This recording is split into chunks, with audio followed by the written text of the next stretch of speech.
Hi, in this video, I'm going to show you how you can factory reset your Bush DAB radio here. So what we need to do is right now the radio's on and it's working.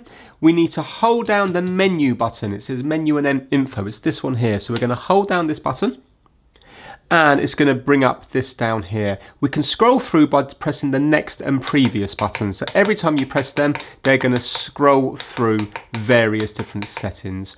Well, we're going to go to where it says system.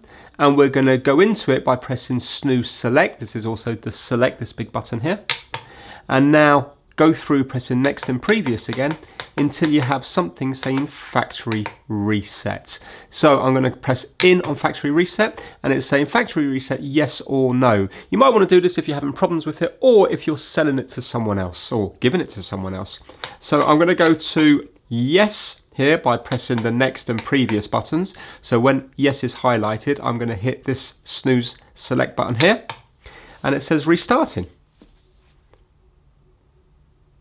There we go. So you can now see it's been factory reset. The same as it was when you took it out of the packaging to begin with. Hopefully this might fix problems once you set it up again, or then you can give it to someone else and they can scan it in the area that they're in rather than coming up with a load of channels that they may not get. Thanks for watching.